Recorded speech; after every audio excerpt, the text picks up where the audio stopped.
Peace and blessings to you all. I'm PG, I'm chillin', and today I'm reviewing the new Nas album, Magic 3. According to Nas and Hit-Boy, this is gonna be their last collaborative album together, for now. And this is the third installment of their second trilogy of albums together, which is an unprecedented run. We had King's Disease 3, which closed off the King's Disease series last year, and just about 2 months ago, we got Magic 2, and now we have Magic 3, which dropped on Nas's 50th birthday, and it also is the 50th year anniversary for hip-hop. Needless to say, Nas's fanbase, including myself, has been fed well over the last few years with tons of music, so it's great to see Nas still hungry as he turns 50 years old. And by the way, happy belated birthday, Nas. We're both Virgos, so I guess that means I'm a goat too? But at this point, we're wondering what else do Nas and Hit-Boy have to offer with their 6th project together. But just like Magic 1 and 2, I feel that this album is more so of leftovers and more of a victory lap than anything else. And we do hear something like that, like on the song Speechless Part 2, where Nas brings up his past accomplishments and awards, and obviously what he's done with Hit-Boy recently.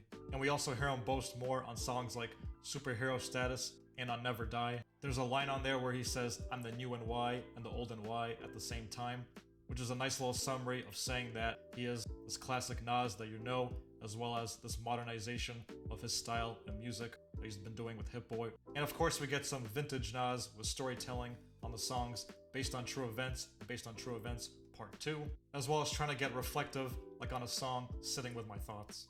As far as the production goes, Hit-Boy sticks with the theme like he did with Magic 2, where it's more towards that old school boom bap New York style with even more soul sampling. We do get a modern trap sound in the song Blue Bentley, which to me is a big miss on this project. It just feels like kind of a forced banger and it doesn't quite fit the rest of the aesthetic on this album, whether that be the beat or even lyrically. So content-wise, there's nothing new here for Nas and Hit-Boy, as they've done so much together. I also feel that Nas, not to say he phoned it in, but I feel like his energy levels on this album doesn't quite match something that on Magic 1 or King's Disease 3. The only feature on here, Lil Wayne, outshined Nas a bit on the song Never Die. The album does close out on a solid note with the song 1-800 Nas and Hit, which truly feels like a roll the credits moment for Nas, Hit-Boy, their whole camp, and all that they've done in the last few years.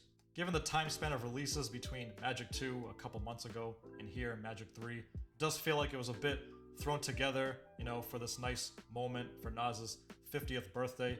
And to me, this project doesn't really add anything to that, it just feels more like a continuation of Magic 2.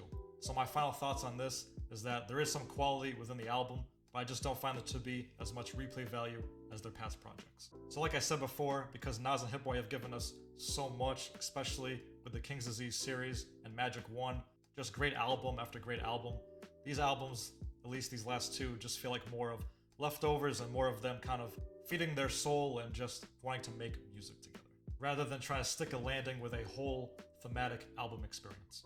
I said it in the last review, and I said it in the KD3 review, this just solidifies Nas as the GOAT, at least to me, and it's been an unprecedented run, and it's been a real joy listening to these two give us phenomenal music over the last few years, and it also solidifies Hit-Boy as a top-notch producer in the game today.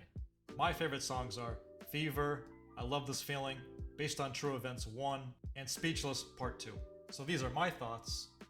Stay blessed.